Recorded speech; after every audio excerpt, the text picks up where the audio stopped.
saudara? Haleluya. Kita siapkan hati kita saudara untuk memuji dan memuliakan nama Tuhan. Kita akan memuliakan nama Tuhan dan katakan, aku mau cinta Yesus untuk selamanya. Amin. Glory, haleluya. Glory, haleluya. Ini yang kami nyatakan Tuhan. Kami datang ke hadirat-Mu Tuhan.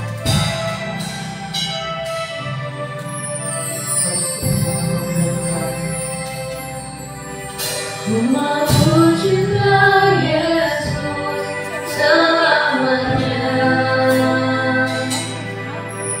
Ku mau cinta Yesus selamanya. Meskipun badai sulit menanti dalam hidupku, ku tetap cinta Yesus.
Haleluya Yesus.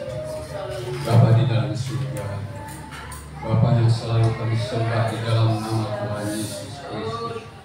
Bapa yang baik, sungguh Engkau Bapa yang sangat baik. Bapa yang penuh kasih, segala pujian, penghormatan, kemuliaan hanya bagi Bapa. Kami bersyukur dan berterima kasih kepada-Mu Bapa oleh kasih-Mu, kebaikan-Mu atas kemurahan yang Kau berikan kepada kami semua. Sehingga pada pagi yang indah ini kami berkumpul di tempat ini bersama-sama saudara-saudara kami untuk beribadah kepada-Mu ya Bapa. Layakan kami dalam ibadah ini Bapa, supaya apa yang kami persembahkan mulai pujian-pujian kami menyembahkan kami berkenan dan menjadi dupa yang berbau harum di hadapan ya Bapa. Bapa, terlebih dahulu kami mohon perdamaian daripada-Mu ya Bapa. Ampuni segala dosa dan kesalahan kami, segala perbuatan kami, pemikiran kami yang tidak layak dan tidak berkenan, dan urapi kami semua yang hadir pada saat ini. Membawa pujian, mengisi sehingga terlebih-lebih hamba-Mu yang akan menyampaikan kebenaran-Mu. Dan bila ada kuasa-kuasa kegelapan, kuasa roh dan kuasa-kuasa yang tidak senang kami beribadah di pagi yang indah ini, izinkan kami memanggil nama-Mu hanya di dalam nama kami usir, kami tempatkan sultan. Terima kasih Bapa, buka ibadah di perdoa di pagi yang indah ini, pertama pertengahan hingga selesainya hanya di dalam nama Tuhan Yesus Kudus kami berdoa dan mengucap syukur. Haleluya. Amin. Shalom Bapak Ibu Saudara. Shalom. Shalom ini di live streaming. Haleluya. Kita mau coba yel-yel pagi hari ini. Philadelphia, kasih persaudara. Kasih persaudara. Philadelphia. Suaranya kurang kenceng. Coba kita sekali lagi ya, saudara. Philadelphia, kasih persaudara. Kasih persaudara. Philadelphia. Haleluya. Berkemuliaan nama Tuhan. Masih ada sukacita saudara? Amin. Siap untuk bersukacita untuk Tuhan? Haleluya. Sungguh sukacita surga. Itulah menjadi kekuatan kita. Amin.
saudara duduk. Haleluya, memang Tuhan kita itu luar biasa, sangat baik, amat baik. Kita sangat bangga punya Tuhan seperti Yesus, saudara. Karena Dia orang setia, Dia orang yang mengasihi, Dia orang yang tulus seperti Bapa. Kita nyatakan Bapa yang setia, Dia tak akan pernah meninggalkan kita. Yang kita perlu adalah asalkan kita percaya.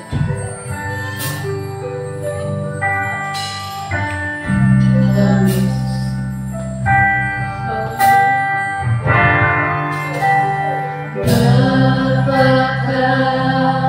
setia, takkan meninggalkan.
Kami bersyukur Tuhan, Kau adalah Bapa yang teramat sangat baik bagi kami. Kau begitu banyak sabar bagi kami anak-anak-Mu Tuhan. Kau menuntut terus kami ya Bapa, karena Engkau memiliki satu visi misi-Mu dalam setiap kami ya Tuhan. Bahwa Kau membuat kami seperti Engkau.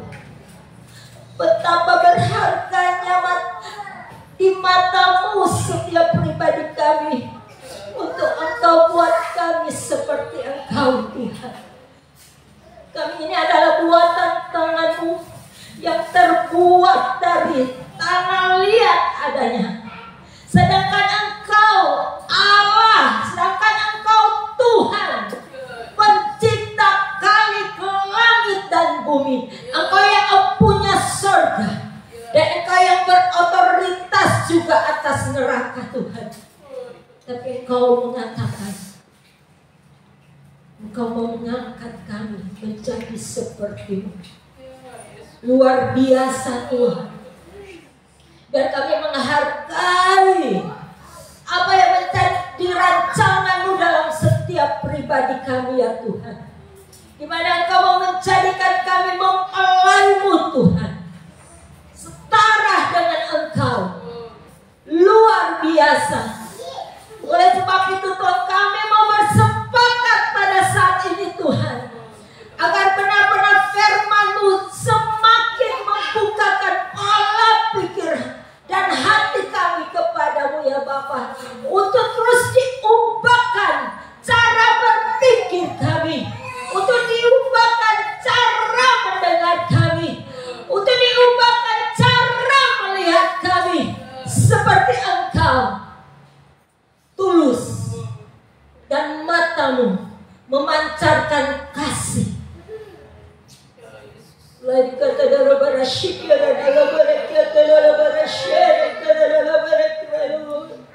Tidak ada kemampuan bagi kami untuk melakukan itu Tuhan, selain oleh Roh-Mu yang ada dalam setiap kami, untuk kami menjadi pelaku-pelaku firman-Mu Tuhan. Kami percaya Engkau telah taruhkan setiap perkataan-Mu atas hamba-Mu ya Tuhan.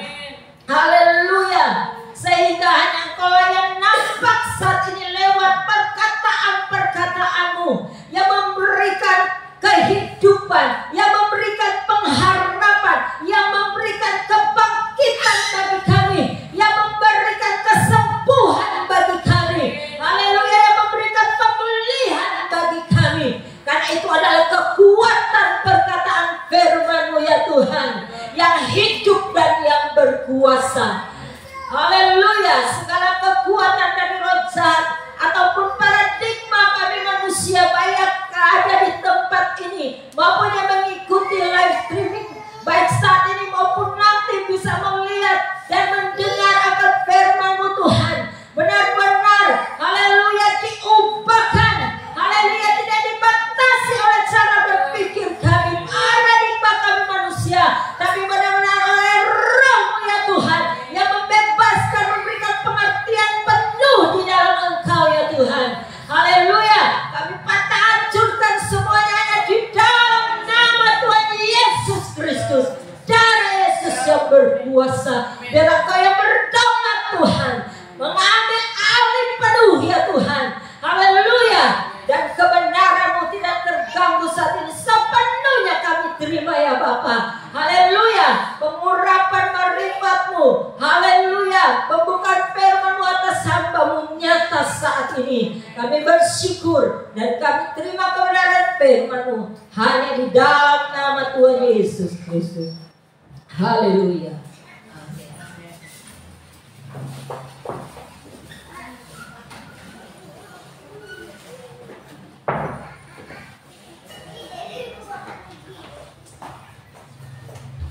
Shalom Bapak Ibu Saudara. Shalom.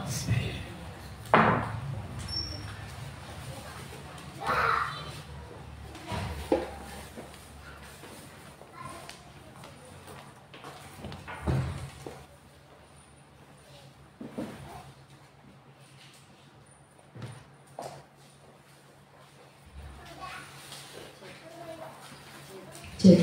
Oke, sekali lagi saya menyapa Shalom Bapak Ibu Saudara. Sekali lagi Shalom.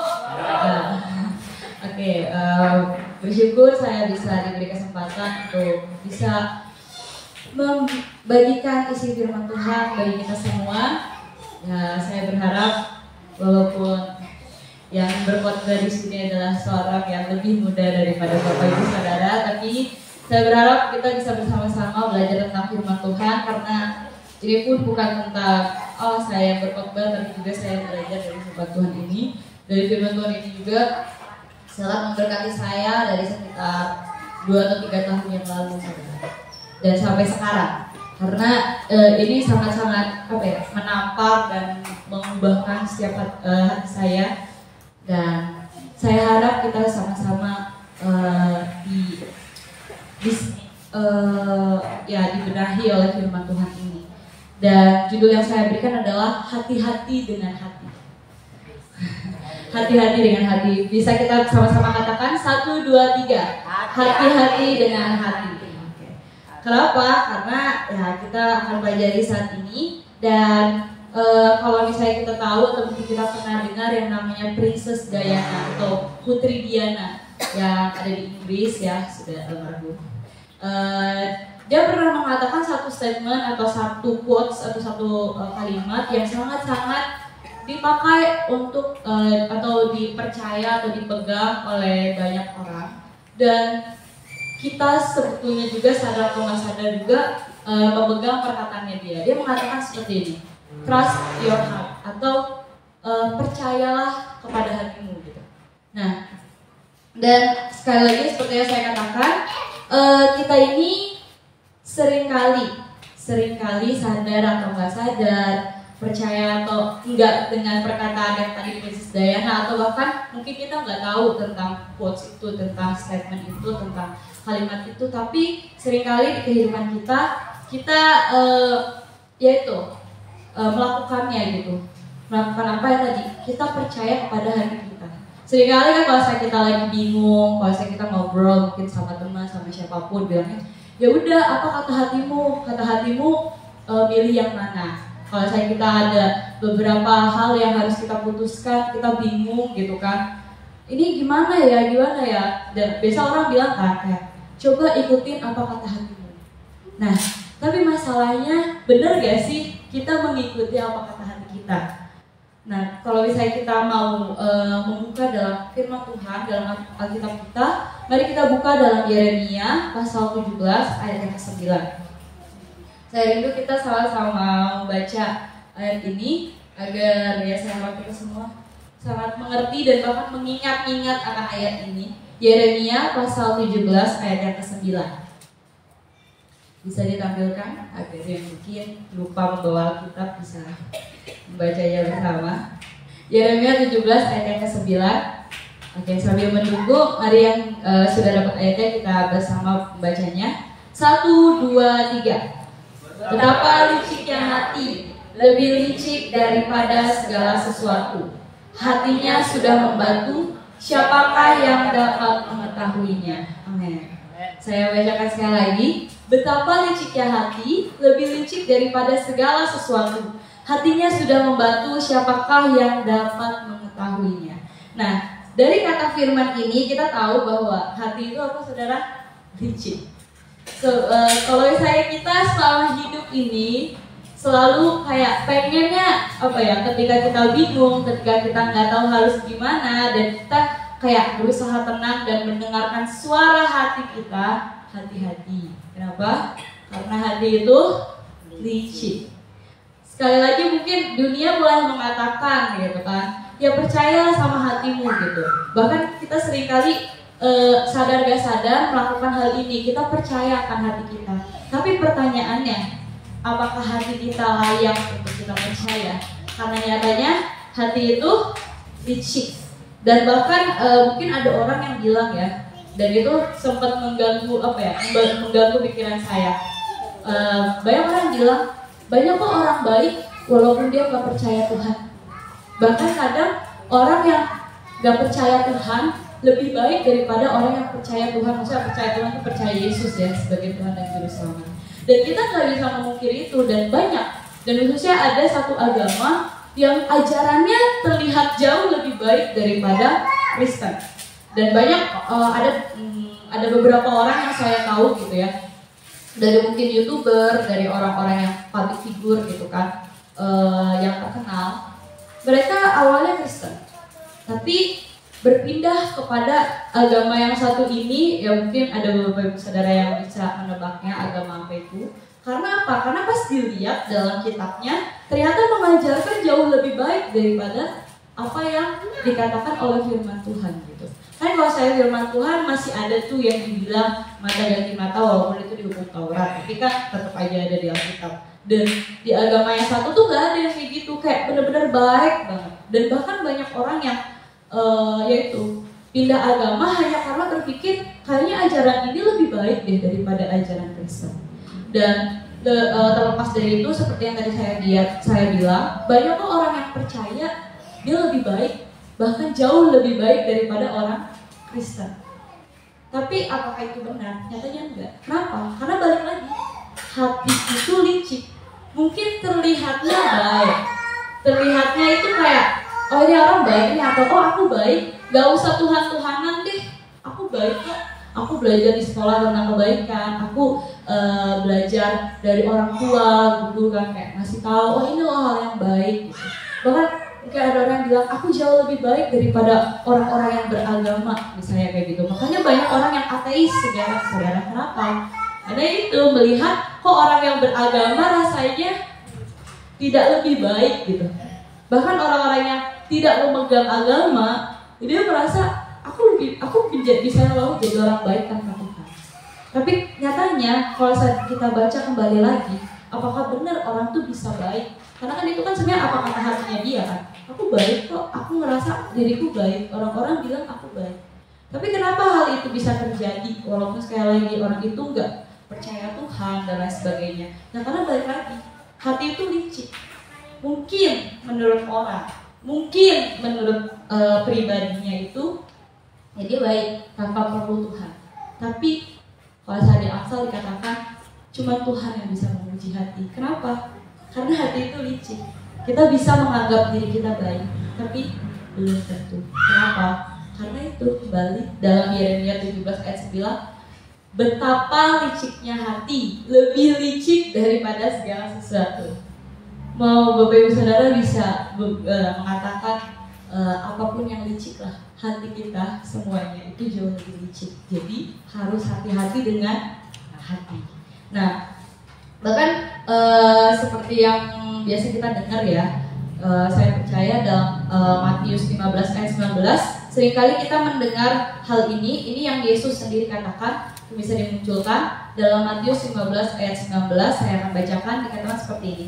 Karena dari hati timbul segala pikiran jahat, pembunuhan, perzinahan, percabulan, pencurian, sumpah palsu, dan hujat. Nah ayat 20 bagian A dikatakan, itulah yang menajiskan orang. Jadi walaupun seluruh dunia ini mengatakan, atau mungkin bahkan orang Kristen sendiri mengatakan, percayalah hatimu.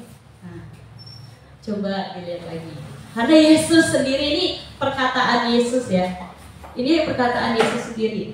Karena dari hati timbul segala pikiran jahat, pembunuhan, perzinahan, percabulan, pencurian, sumpah palsu, dan hujat. Dan ayat 20a dikatakan, itulah yang menajiskan orang. Jadi, Bapak Ibu Saudara, saya mau menyatakan bahwa jangan terlalu percaya sama hati kita. Walaupun mungkin bertahun-tahun setelah kita hidup, kita berusaha untuk percaya sama hati kita, tapi hati-hati gitu. Karena bahkan Yesus bilang aja, hal-hal yang jahat itu keluarnya dari apa? Dari hati. Dan bahkan Yesus sendiri mengatakan itulah yang menajiskan orang gitu. Yang dalam artian kenapa orang bisa melakukan hal buruk, itu semua dari hatinya. Itu semua dari hatinya dia. Bukan tentang dipengaruhi orang lain atau misalnya oh iya lingkungannya jahat jadi sayanya jahat. Jangan kayak gitu. Karena nyatanya ketika kita melakukan sesuatu itu semuanya berasal dari hati kita, bukan dari hati orang lain gitu. Kita melakukan kejahatan, oh karena diajarin si A, karena diajarin si B, enggak ada. Semuanya itu berasal dari hati kita. Jadi kalau misalnya ada orang bilang kayak, oh kita masih belum baik atau dalam tanda kutip kita masih melakukan hal yang jahat, jangan bilang, oh iya karena lingkungan saya, oh iya karena orang tua saya, oh iya karena saya tinggalnya di daerah sini, orangnya jahat-jahat semua. Jangan. Kenapa? Karena nyatanya kita jahat itu semuanya itu dari hati kita, bukan dari orang lain. Karena Yesus sendiri bilang itulah yang menajiskan orang, atau maksudnya menajiskan orang itu dalam segala perbuatan yang jahat itu dari hati, bukan dari orang lain. Nah, oleh sebab itu kita harus sekali lagi hati-hati dengan hati kita. Nah, untuk kita bisa mengenal kenapa sih hati itu bisa selicik itu, kenapa sih hati bisa seperti itu. Padahal sekali lagi seringkali kita mengandalkan hati kita gitu untuk mengambil keputusan atau untuk melakukan sesuatu, kita mengandalkan hati kita, bahkan mengandalkan hati kita lebih daripada Tuhan sendiri. Kenapa? Karena rasanya yang lebih dekat sama diri kita apa? Hati kita gitu. Kayak Tuhan tuh jauh, susah dengerin suara Tuhan. Kayak apalagi baca firman males. Jadi lebih baik ngandelin hati kan gampang gitu kan. Tapi nyatanya itu nggak benar gitu. Nah, oleh sebab itu mari kita bersama-sama belajar tentang hati. Nah, hati itu apa yang ada di dalam hati kita yang tadi Tuhan bilang bisa keluar perbuatan yang jahat. Nah, kenapa hal itu bisa terjadi? Karena kita menyimpan sesuatu dalam hati kita. Hati kita itu seperti perbendaharaan gitu, atau bukan perbendaharaan ya, suatu tempat. Misalnya contohnya ya, kayak gelas ini. Nah, anggaplah ini hati kita gitu kan, hati kita. Nah, Tuhan awalnya memberi kita hati nih. Aku memberikan kamu hati. Cuman masalahnya adalah ya gelas ini atau hati kita ini bisa dimasukin oleh apapun, terserah kita. Misalnya contohnya, saya masukin beberapa batu, dia bisa masuk, gitu kan? Kenapa? Karena ya walaupun misalnya gelas itu untuk minum, gitu, tapi nyatanya ya terserah orang yang punya gelas ini atau orang yang punya hati ini. Mau dimasukin batu, ya bisa aja, walaupun hati itu bukan tempatnya batu. Tapi tergantung si orang yang punya gelas itu atau siapa yang punya hati itu, tergantung. Nah, sekarang pertanyaannya adalah apa yang ada di dalam hati Bapak Ibu Saudara? Apa yang ada dalam hati Bapak Ibu Saudara? Apakah yang seperti ini bentukannya atau mungkin hal lain? Kenapa? Karena sekali lagi Tuhan memberikan tadi hatinya bersih, gelas bersih gitu kan, seperti itu. Tapi ya tergantung kita, apa yang mau kita masukkan di dalam hati itu, apa yang akan kita masukkan di dalam gelas ini, gitu. Terserah kita. Dan itu tidak ada tanggung jawab Tuhan. Kenapa? Karena Tuhan udah memberikan hati. Apa yang kita masukin itu tanggung jawab kita. Dan apa yang kita masukin itu yang bisa keluar. Kalau saya masukin batu, gak mungkin yang keluarnya kue gitu kan. Karena yang saya masukin batu. Jadi kalau yang keluar dari gelas ini apa? Batu juga. Nah sama, apa yang Bapak Ibu Saudara masukin dalam hati Bapak Ibu Saudara, itu yang akan keluar. Kalau misalnya Bapak Ibu Saudara masukin misalnya sakit hati misalnya, terus yang Bapak Ibu Saudara masukin dalam hati Bapak Ibu Saudara itu seperti kayak kata-kata jahat, kata-kata ih kamu tuh gak pintar, dimasukin dalam hati. Yaudah itu yang di hati Bapak Ibu Saudara. Dan yang keluarnya apa? Ya itu juga. Oh aku tuh gak pintar. Oh saya tuh gak hebat, saya tuh gak bisa apa-apa. Dan khususnya untuk dalam perkataan ya, atau misalnya dalam pandangan Bapak Ibu Saudara melihat sesuatu yang mungkin yang buruk gitu kan, kejadian yang buruk, dan itu tersimpan dalam hati kita ya, di dalam hati saudara, dan yang keluar dari saudara itu yaitu yang ada di dalam. Nah jadi balik lagi pertanyaannya, apa yang saudara isi dalam hati saudara, itulah yang akan keluar. Jadi jangan kayak bingung, kok aku nih kadang ya mulut nih suka gak bisa dijaga, ya itu karena kita berarti menyimpan kata-kata itu dalam hati kita, dan akhirnya entah 1 tahun, entah 2 tahun itu yang keluar seperti itu. Nah makanya sekarang mari kita sedikit merenungkan, kira-kira apa yang selama ini, selama hidup kita simpan dari dalam hati kita. Coba kalau saya dilihat, kalau misalnya kita isi gelas ini dengan batu, susah kita mengisinya dengan hal lain. Dalam artian, kalau kita mengisi dengan hal-hal yang tidak baik, susah untuk kita mengisi dengan hal-hal yang baik. Jadi kadang mungkin kita sering mendengar firman Tuhan, kita sering beribadah, tapi kalau yang disimpannya bukan firman, atau pengen nyimpen firman sih, tapi nggak muat. Kenapa? Karena udah keduluan yang ini. Nah makanya hati-hati. Demikian juga kalau misalnya kita lebih memilih menyimpan hal-hal yang baik, maka hal-hal yang buruk juga gak akan kesimpan. Kenapa? Ya karena udah kepenuhan dengan hal-hal yang baik. Nah oleh sebab itu sekali lagi saya mengajak kita semua, gak cuma saudara tapi diri saya sendiri, untuk kita berpikir kira-kira apa sih yang kita simpan dalam hati kita selama bertahun-tahun ini. Walaupun menurut kita ya udahlah itu kan kejadiannya udah lama, atau itu masa lalu kita yang bahkan otak kita pun gak bisa mengingatnya lagi sebetulnya. Tapi sebenarnya Bapak Ibu Saudara, otak kita ini tidak pernah melupakan apapun, setiap detail dalam hidup kita. Cuma kadang yang terpanggil atau yang teringat, nah itu. Tapi sebetulnya setiap kejadian bahkan dalam ketika kita masih di rahim ibu kita, otak kita tuh masih bisa mengingatnya. Makanya kenapa maaf ya, kayak ada seorang anak yang dulunya mau diaborsi atau bisa digugurkan oleh orang tuanya, dia akan, walaupun dia nggak tahu fakta itu, tapi dia selalu merasa tertolak sama keluarganya. Kenapa? Karena ketika dalam rahim ibunya, dia tuh sudah mempunyai ingatan. Walaupun orang tuanya nggak pernah ngasih tahu dia, tapi dia akan selalu merasa tertolak. Kenapa? Karena walaupun dia tidak tahu gitu, di dalam alam sadarnya dia nggak tahu, tapi di alam bawah sadarnya otak itu merekam semuanya.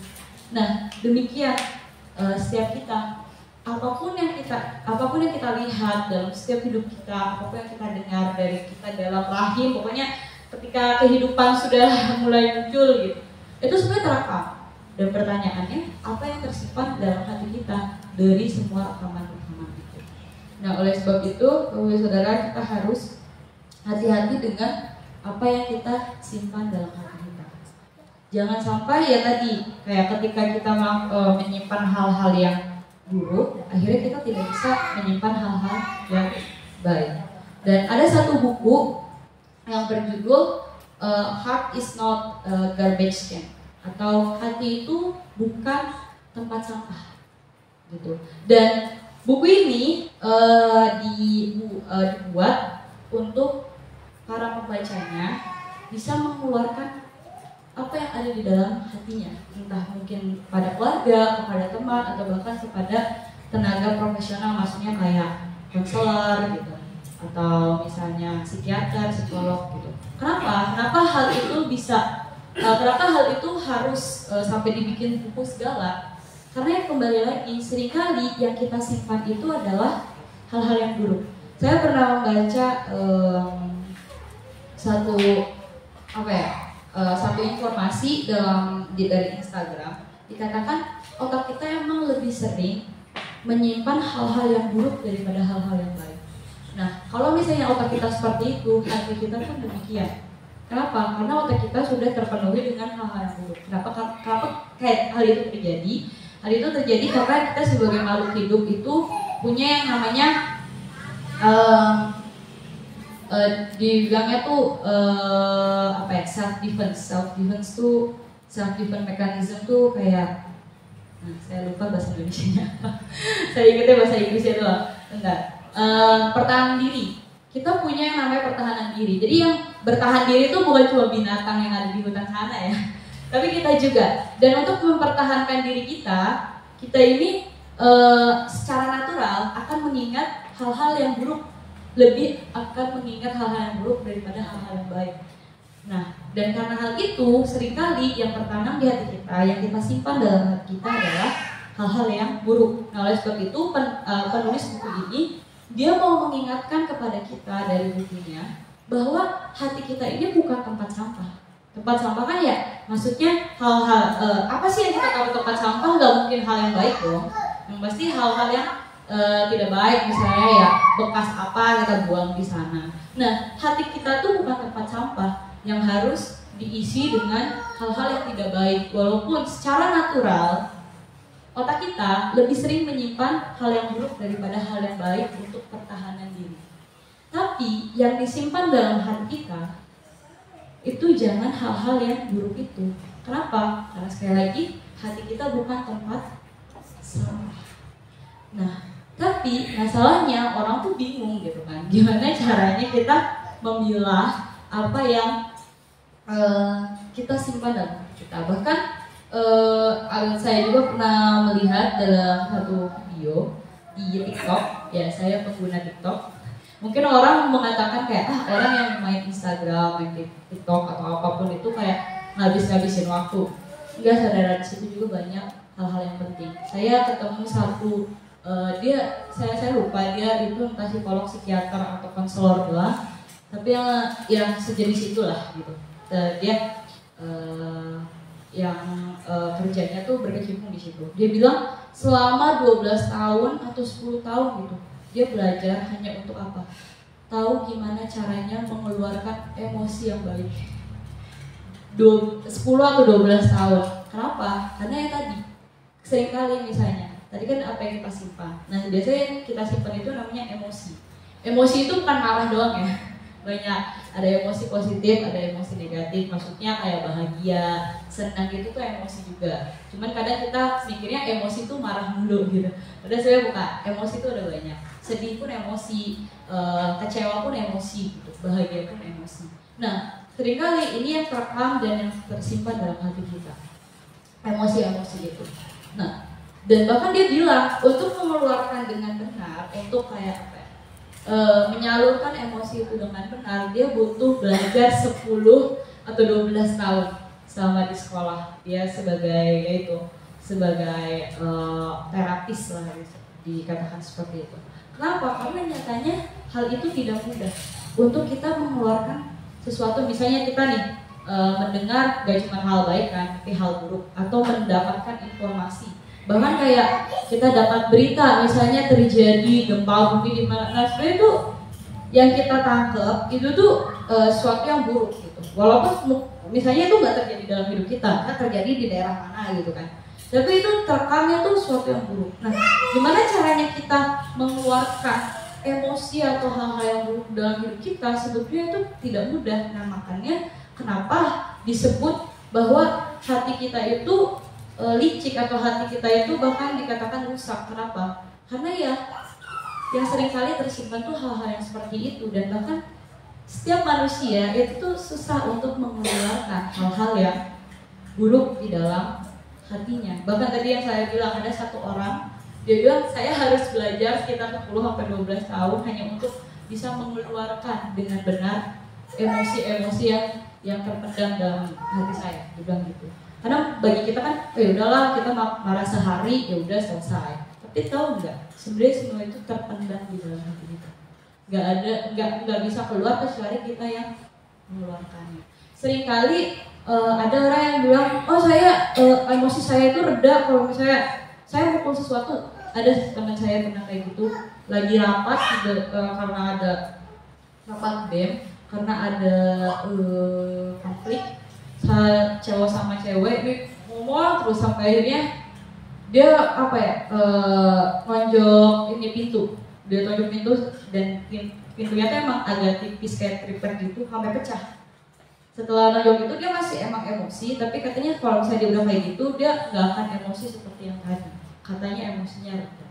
Tapi pertanyaannya, apakah hal-hal yang seperti itu, emosi amarah yang seperti itu, yang dikeluarkan seperti itu sebenarnya sudah terilis atau rilis tuh kayak itu sudah terkeluarkan? Katanya belum. Hal-hal yang kayak gitu hanya akan terus memendam dan membuat kita terbiasa untuk seperti itu. Sama dengan nangis. Sering nangis, ada yang bilang katanya kalau kamu nangis itu bagus, tapi kalau sering nangis itu juga nggak bagus.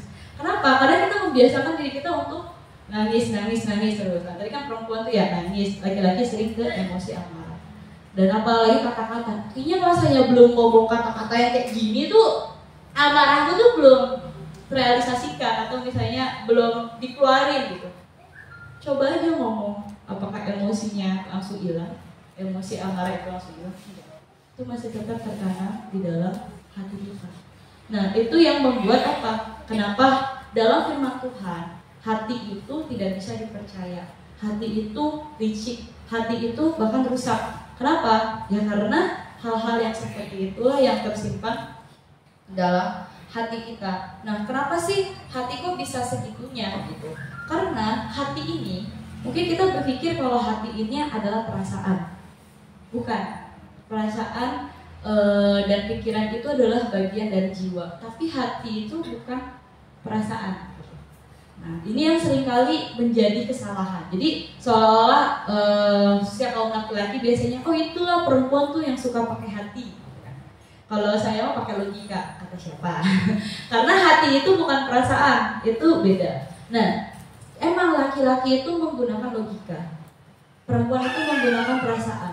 Tapi yang satu hal yang Tuhan mau, kita menggunakan hati kita yang bijaksana. Hati yang bijaksana inilah yang menjadi hal yang penting. Gak mungkin hati kita menjadi bijaksana kalau yang diisi dalam hati kita apa? Ya tadi, hal-hal yang buruk. Nah, dan kembali lagi terus, hati itu sebetulnya apa sih kalau bukan perasaan? Hati itu adalah tempat pertimbangan antara perasaan kita dan pemikiran kita. Jadi laki-laki ataupun perempuan semuanya sama-sama pakai logika dan sama-sama semuanya pakai perasaan. Cuma lebih cenderung kemana, nah itu baru membedakan. Dan yang untuk mempertimbangkan antara logika dan atau pikiran atau perasaan itu dalam jiwa itu adalah hati. Kita bisa baca dalam Amsal 16 ayat 1a. Sekali lagi kita buka dalam Amsal 16 ayat 1a. Di sini saya langsung bacakan, dikatakan manusia dapat menimbang-nimbang dalam hati. Amsal 16 ayat 1a. Manusia dapat menimbang-nimbang dalam hati. Nah, jadi ketika Tuhan memberikan kita hati itu adalah tempat pertimbangan. Cuma, nah makanya kenapa di Amsal tuh dikatakan banyak ya, kalau misalnya Bapak Ibu Saudara sering baca Amsal, kalau tidak ya saya mengajak Bapak Ibu Saudara untuk membaca Amsal, karena Amsal itu ada 31 pasal sama kayak tanggalan di kita kan. Jadi kayak walaupun semalas-malasnya baca Alkitab, cobalah untuk membaca Amsal sesuai dengan tanggal. Saya sekarang tanggal 9, baca Amsal 9 gitu. Nah, di Amsal ini seringkali dikatakan Tuhan tuh gak berkenan atas neraca yang serong. Nah sebetulnya neraca itu apa gitu? Neraca itu kayak timbangan gitu kan. Neraca itu apa gitu? Nah neraca itu ya timbangan, dan dalam artian tuh timbangan itu hati. Tuhan tuh gak suka timbangannya itu gak tepat gitu, serong, dalam artian berat sebelah. Nah kenapa hal itu terjadi? Ya karena misalnya timbangan itu bisa seperti itu ya, karena seringkali yang tertanam di hati kita, yang tersimpan dalam hati kita adalah hal-hal yang buruk, makanya dia serong gitu. Jadi timbangan kita tuh gak benar. Timbangan kita itu tidak sesuai dengan ukuran yang sebenarnya. Nah makanya seringkali di Amsal, bahkan gak cuma di Amsal, sebenarnya banyak di pasal di kitab lain, tapi yang saya temukan banyak banget di Amsal dibilang Tuhan tuh gak suka gitu sama neraca yang serong, sama pertimbangan yang gak benar. Kenapa? Emangnya kita di setiap kita punya timbangan gitu? Enggak kan? Itu tuh maksudnya artinya timbangan itu yang tadi dibilang manusia itu dapat menimbang-nimbang dalam hati, atau hati itu adalah timbangan. Kalau serong, kalau ukurannya tidak tepat, nah berarti ada sesuatu. Kenapa? Berarti di dalam hatinya itu ada sesuatu yang tidak baik. Jadi membuat pertimbangan kita dalam hidup kita itu nggak benar.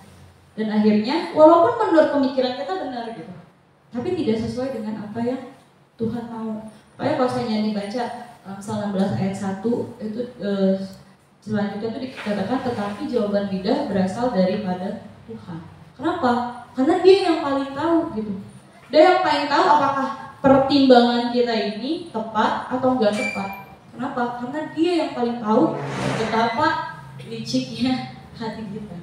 Ketika semua orang bilang percaya hatimu baik, belum tentu. Kenapa? Hati itu tergantung dengan apa yang kita simpan. Kalau kita simpan hal yang baik nggak apa-apa. Tapi kan kecenderungan kita adalah menyimpan hal-hal yang buruk. Itu secara natural. Karena tadi saya udah jelasin ya. Nah, oleh sebab itu kita harus pertanyakan gitu. Apa yang ada di dalam hati kita, apa yang tersimpan. Dan sekali lagi tadi saya katakan pertimbangan hati kita itu sesuai dengan apa yang tersimpan dalam hati. Nah kita bisa buka dalam yang tadi Yeremia 17 ayat 9 kan dikatakan betapa liciknya hati, lebih licik daripada segala sesuatu. Hatinya sudah membatu, siapakah yang dapat mengetahuinya. Ditanya, siapa yang bisa tahu kalau hati kita licik? Gak ada. Diri kita pun tertipu gitu. Jangankan orang lain gitu, diri kita pun tertipu oleh hati kita. Kita menyangka hati kita baik. Ya, kalau kita menyangka hati kita baik, ya selamat, kita tertipu. Karena sebegitu liciknya hati kita. Kalau misalnya ada yang kayak enggak mungkin, ya udah silahkan membantah firman Tuhan. Karena ini jelas-jelas ada di ayat Yeremia 17 ayat 9.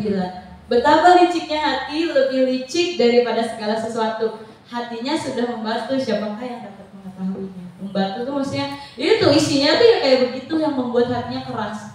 Mungkin menurut orang itu, saya baik kok. Logika saya jalan dengan baik gitu.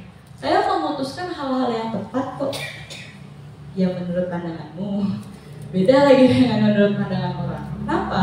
Sekali lagi, karena hati manusia itu licik. Nah terus gimana caranya kalau misalnya hati kita ini udah terisi dengan yang hal seperti ini?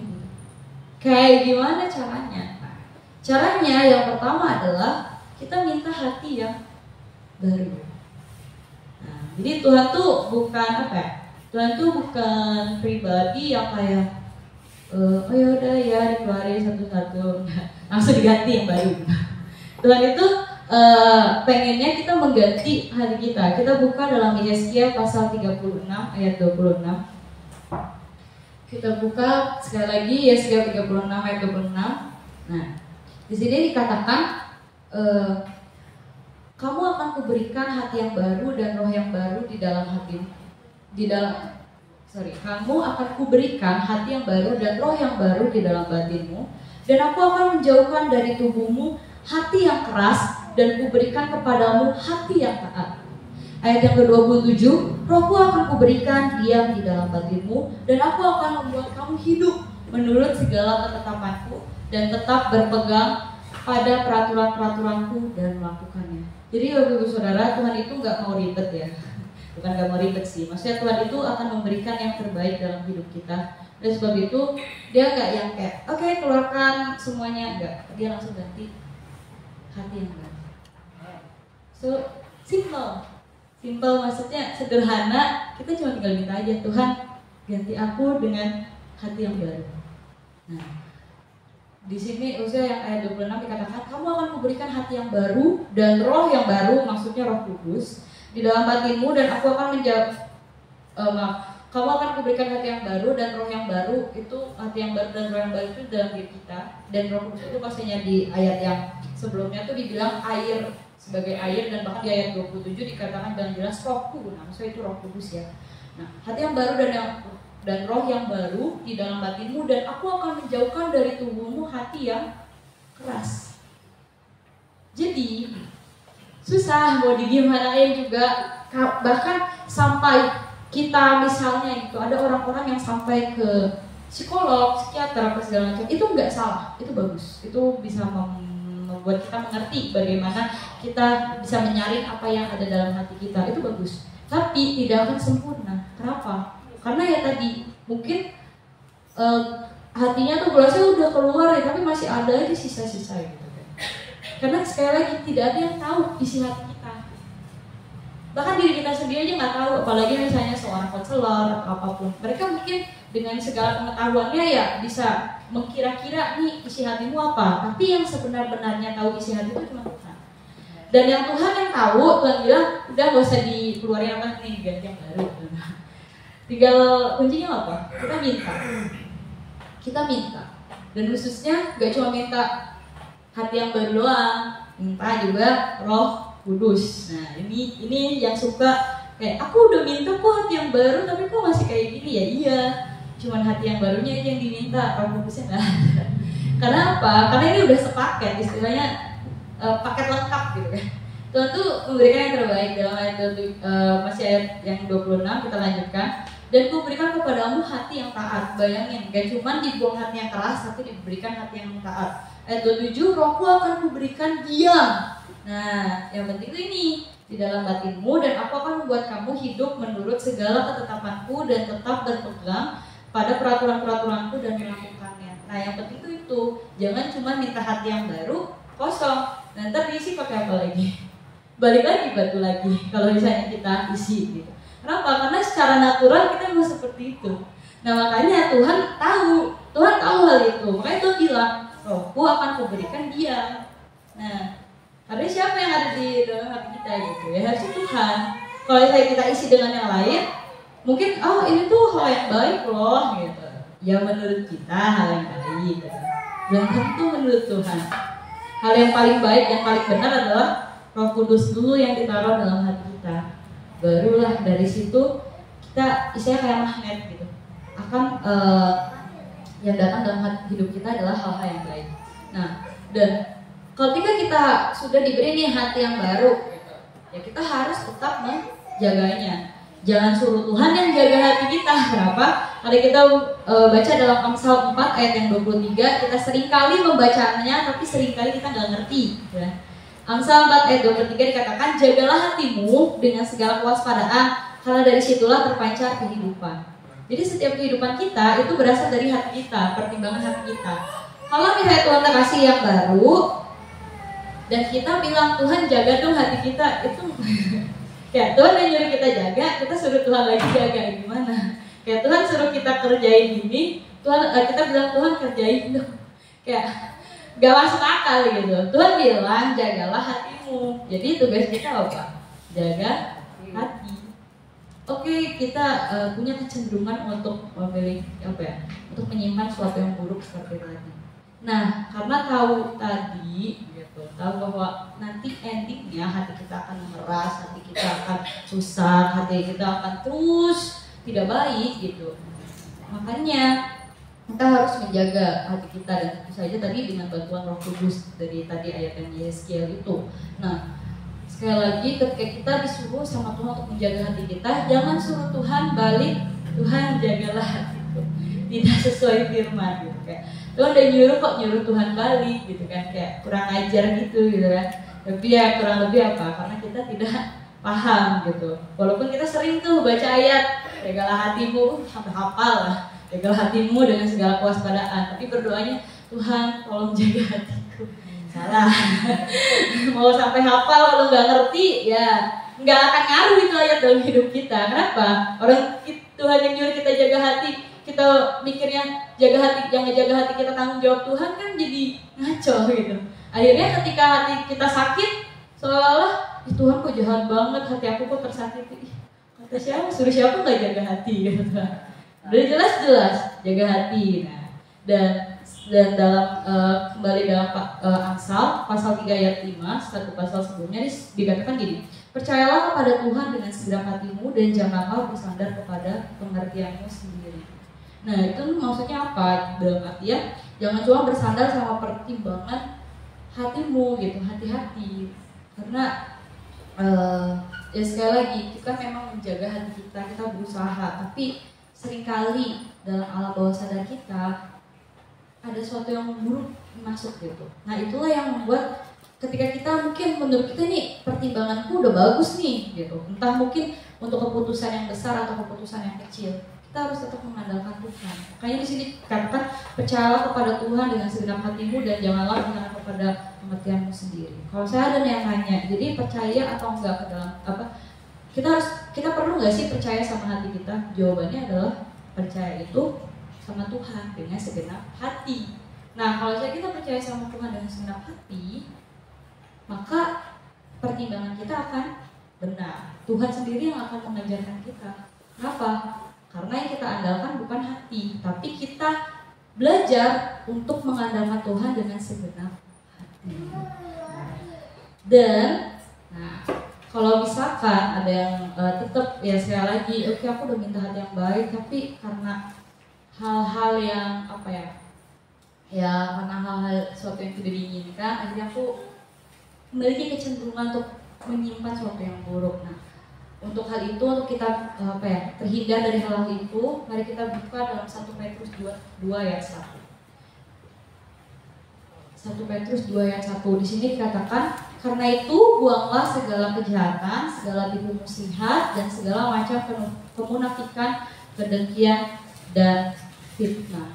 Oke, mungkin bisa nah, di ayat ini jelas-jelas dikatakan Tuhan bilang, karena itu buanglah.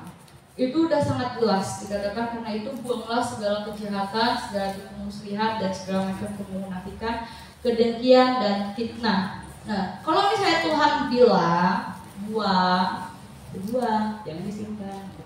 Itu jelas Tuhan bilang buanglah segala kejahatan, segala tipu muslihat, dan segala macam kemunafikan, kedengkian, dan fitnah. Supaya hal-hal yang buruk itu dibuang gitu. Ketika ada sesuatu yang buruk mau datang dari kita gitu kan, kita tergoda untuk menyimpan hal-hal itu. Nah, ingat, apa yang Tuhan suruh buang, jangan simpan. Dan apa yang Tuhan suruh simpan, jangan buang. Tuhan suruh simpan di ayat 2-nya. Dan jadilah sama seperti bayi yang baru lahir, yang selalu ingin akan air susu, yang murni dan yang rohani, supaya olehnya kamu bertumbuh dan beroleh keselamatan. Amin. Nah, kita pasti pengen selamat ya. Tapi kalau misalnya hidup kita hatinya ya itu menyimpan hal-hal yang tidak baik dan kita mengandalkan hati kita, apakah kita akan selamat? Jangankan nanti di dunia ini juga kita akan pasti tidak selamat, dalam artian ya mungkin karena pertimbangan kita, keputusan kita jadi kurang baik, perilaku kita khususnya, karena perilaku kita itu berasal dari kebenaran. Dan sekali lagi saya sangat-sangat terberkati karena firman ini sebetulnya adalah firman yang saya pelajari dari beberapa hamba Tuhan dari sekitar 2-3 tahun yang lalu. Karena ya tadi menurut saya berpikir kayak ya andalkanlah hati kita gitu, mau andalin apa lagi gitu. Dan saya kira itu benar, saya kira itu sesuai dengan apa yang Tuhan mau. Ketika saya mendengar ada beberapa hamba Tuhan yang mengatakan jangan percaya hatimu, saya kayak langsung tertampar. Ya ampun, 20 tahun saya percaya dengan hati dan itu ternyata salah. Saya kira itu sesuai dengan firman Tuhan, percaya hatimu. Tapi yang firman Tuhan katakan, percayalah dan atau andalkanlah Tuhan dengan segenap hatimu, itu yang paling benar. Oleh sebab itu, Bapak Ibu Saudara, bagi yang kita yang mungkin masih menyimpan hal-hal yang tidak baik dalam kita secara sadar atau tidak sadar, karena saya tahu kebanyakan itu secara tidak sadar. Siapa sih yang mau nyimpen hal-hal yang buruk? Gak ada yang mau. Siapa sih yang mau nyimpen kebencian? Siapa sih yang mau menyimpan perkataan-perkataan yang kurang baik? Misalnya ada orang yang bilang kamu tuh nggak bisa apa-apa. Siapa sih yang mau menyimpan perkataan itu? Gak ada yang mau kan? Tapi seringkali itu yang tersimpan dalam hati kita secara tidak sadar. Oleh sebab itu buat kita semuanya yang mau ya hatinya diubahkan dan hal-hal yang tidak baik gitu dikeluarkan gitu kan, tetapi mau diisi sesuatu yang baru gitu. Nah, ayo mari kita angkat hati kita mau mengakui sama Tuhan.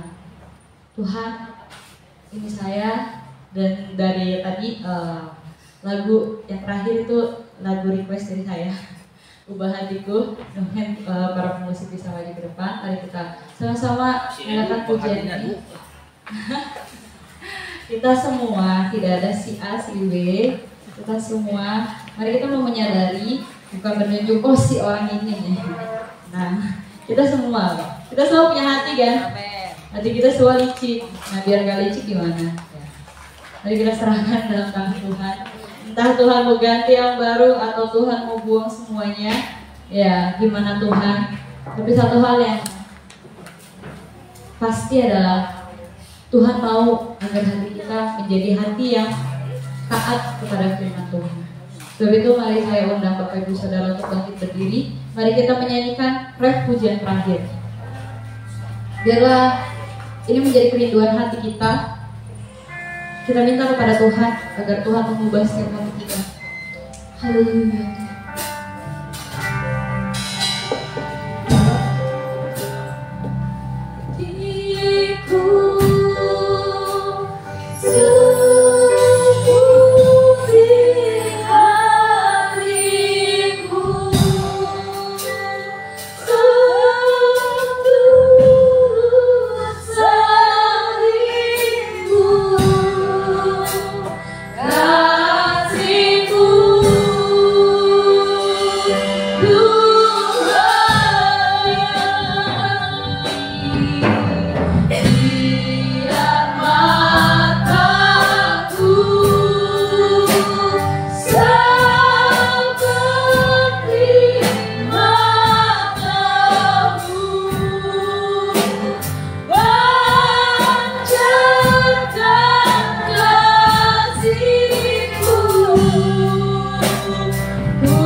Percaya kepadamu, tapi lebih baik daripada kami.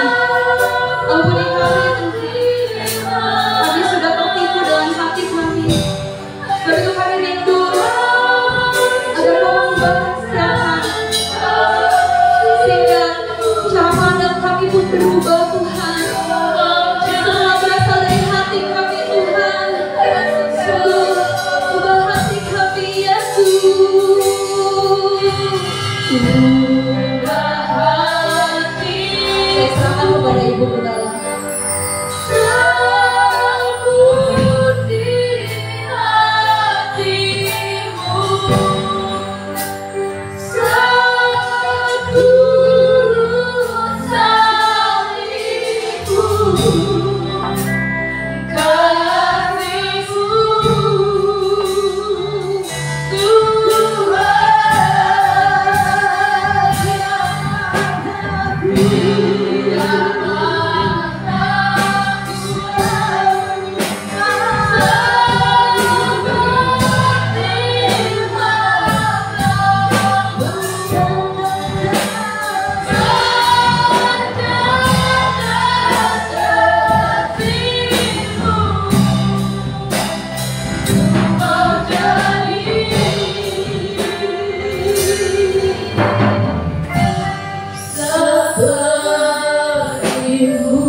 Firman Tuhan sudah dinyatakan saatnya.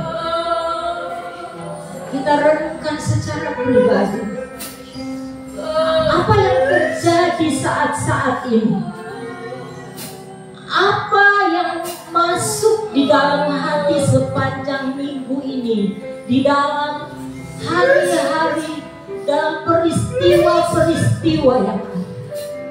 Saya percaya dan saya sangat yakin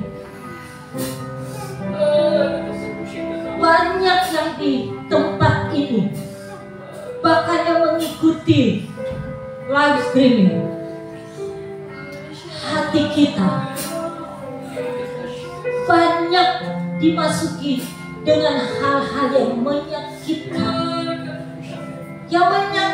hati kita, sehingga seolah-olah tidak ada saringan lagi di dalam hati kita, karena begitu banyak hal-hal yang menyakitkan yang kita alami.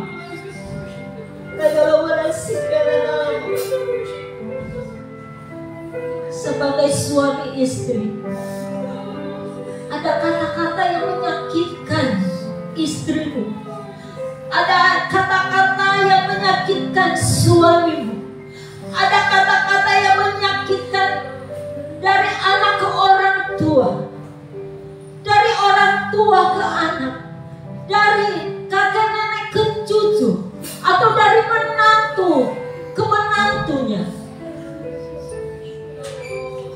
Kebesan antara besan.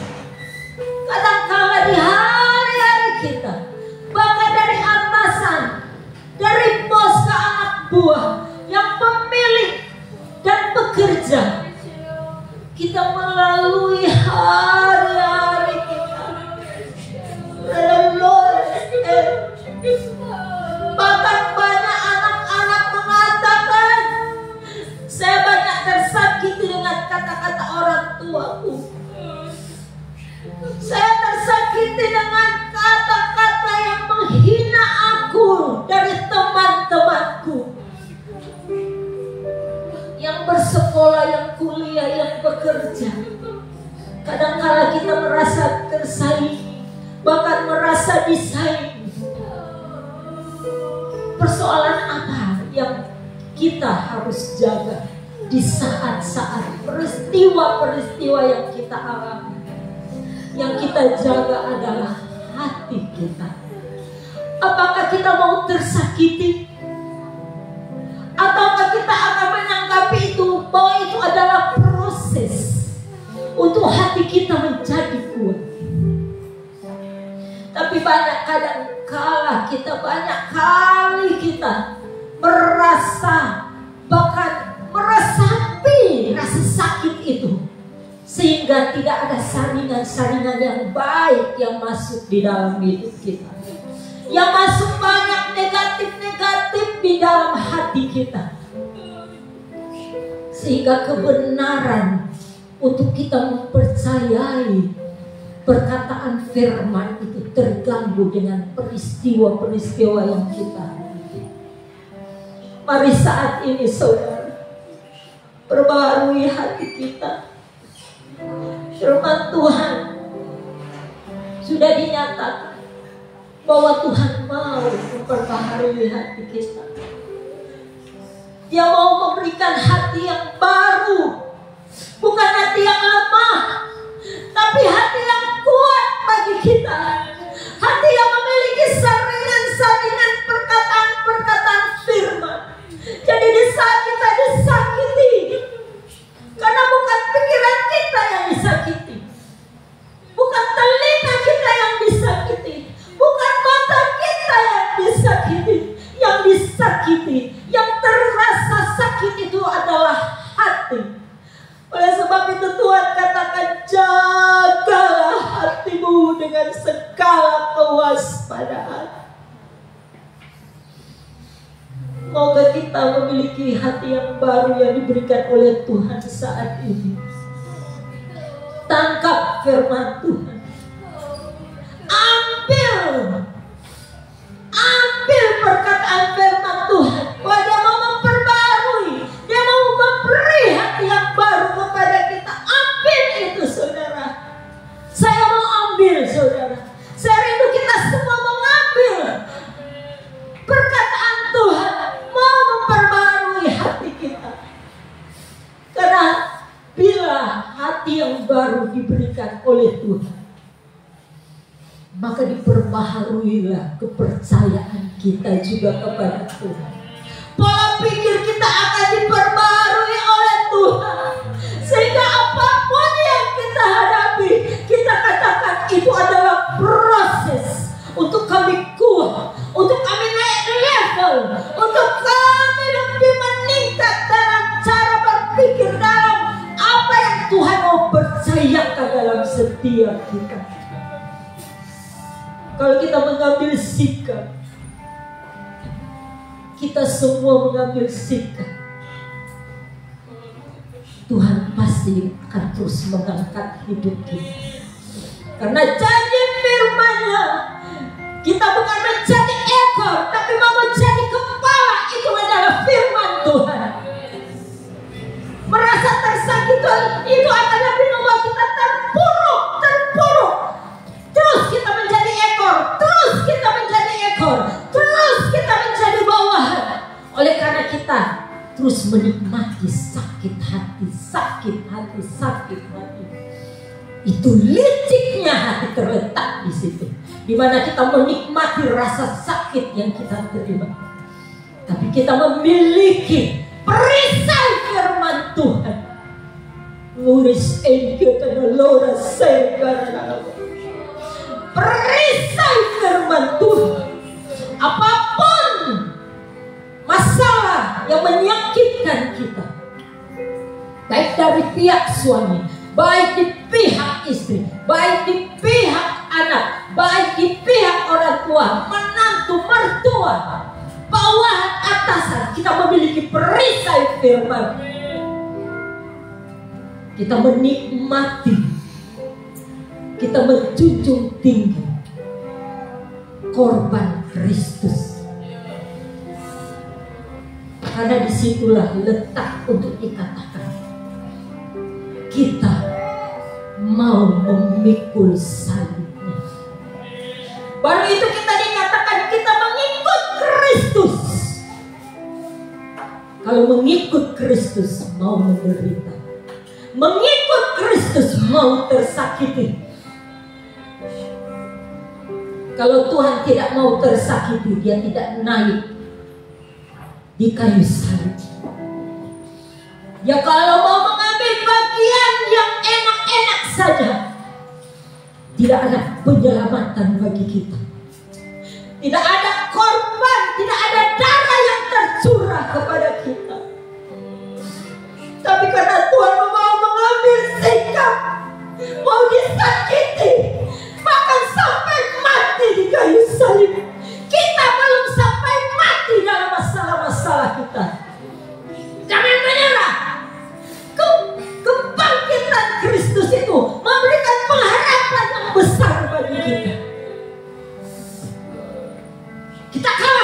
iblis.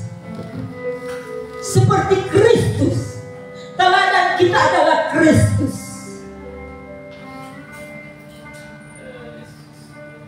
Letakkan tangan kananmu di hatimu, di dadamu.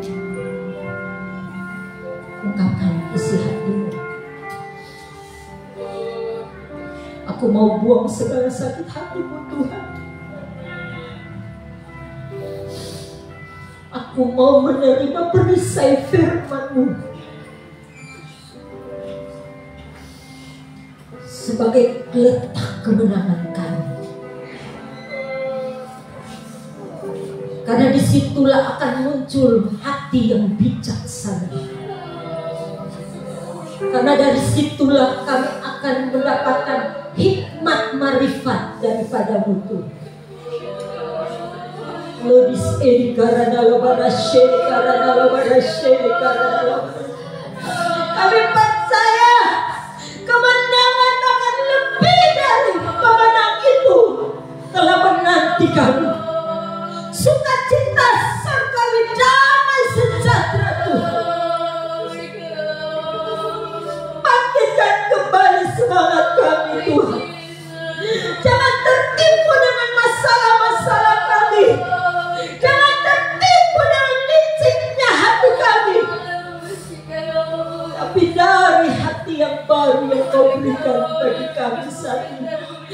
Hati yang baru itu kami terima. Dengan iman kita sama-sama katakan kami terima Tuhan hati yang baru daripada-Mu. Mari sama-sama kita katakan kami mau terima hati yang baru yang Kau berikan pada kami saat ini. Di dalam nama Tuhan Yesus Kristus. Terima kasih buat firman-Mu Tuhan. Kau luar biasa. Engkau tahu apa yang menjadi peristiwa-peristiwa yang kami alami. Begitu detil Tuhan. Kau tahu. Dan Engkau berfirman saat ini. Intinya kami menjaga hati kami. Bukan Engkau yang menjaga, tapi kami. Tanggung jawab kami adalah menjaga hati. Maka peristiwa-peristiwa yang lain Engkau akan ambil kendali. Terima kasih Tuhan. Kau pakai hamba-Mu Shekinah binil Harun. Terus biar juga menjaga hati. Terus tunduk dalam otoritas-Mu Tuhan. Biar terus mengabdikan hidupnya Tuhan di dalam kebenaran. Sehingga Engkau lebih mengangkat hidupnya Tuhan. Karena dari situlah Engkau akan menyatakan masa depan yang penuh harapan. Dengan terus hidup dalam kerendahan. Terima kasih pengurapan marifat Engkau lebih nyatakan. Kekuatan kesehatan. Dan apa yang dia rindukan masa depannya. Biar terus Engkau bukakan bagi dia untuk berjalan sesuai apa yang menjadi rancangan yang indah. Kami semua sidang jemaat-Mu Tuhan saat ini. Hamba percaya Engkau telah melawat kami setiap pribadi kami. Dan Engkau yang menjadi jawaban lewat firman Tuhan saat ini. Haleluya. Oleh sebab itu biar berkat damai sejahtera sukacita itu terus menjadi bagian kami semua. Haleluya. Haleluya. Diberkati juga ya Tuhan bangsa negara kami dengan persiapan pemilu ya Tuhan. Biar Engkau terus bekerja agar kami mendapat satu pemimpin ya Tuhan. Negara Indonesia ini yang benar-benar daripada-Mu, memiliki hati-Mu, memiliki pikiran-Mu, memiliki tangan, memiliki kaki-Mu, bahkan memiliki seluruh hidupmu Tuhan untuk menjalankan tanggung jawab untuk bangsa negara kami ini ya Bapa. Haleluya. Kami percaya karena kami bukan kami sendiri saja. Banyak di Indonesia ini yang percaya kepada-Mu terus menyerukan Indonesia di hadirat-Mu di dalam hal pemilu ini ya Tuhan. Dan kami percaya Engkau turut bekerja dalam hal ini ya Bapa. Dan diberkati daerah Pegadaian khususnya Tuhan dengan segala apa yang diusahakan ya Tuhan. setiap keluarga, setiap perusahaan yang ada ya Bapak. Haleluya. Semua PT-PT maupun toko-toko yang ada, apapun ya Tuhan, sosial yang ada Tuhan. Haleluya. Biar yayasan-yayasan yang ada di Pagaden ini juga diberkati ya Bapak. Biarlah Tuhan Engkau terus berkarya atas Pagaden, terlebih keselamatan, pertobatan terjadi atas negeri Pagaden. Terima kasih Tuhan, kami bersyukur. Dan saat ini kami akan kembali ke rumah kami masing-masing. Biarlah kita mengangkat tangan kita semua dan kita akan terima berkat Tuhan Yesus Kristus. Haleluya. Berkat kasih karunia Allah dari Bapa Surgawi, dari anak kita, anak dan Allah Tuhan kita Yesus Kristus, di dalam pekerjaan dengan karya-karya Roh Kudus yang ada di dalam setiap kita, akan terus membawa kita kepada kebenaran, bahkan di dalam kemenangan, bahkan lebih dari pemenang. Tetap kuat dan tetap percaya. Haleluya. Engkau tidak sendiri. Kita semua ada Tuhan, punya Bapa yang baik, yaitu Tuhan kita Yesus Kristus. Terus kita peka dengan suaranya, sehingga kita, apa yang kita buat, menjadi berhasil hanya di dalam nama Tuhan Yesus Kristus. Haleluya. Haleluya. Haleluya. Bagi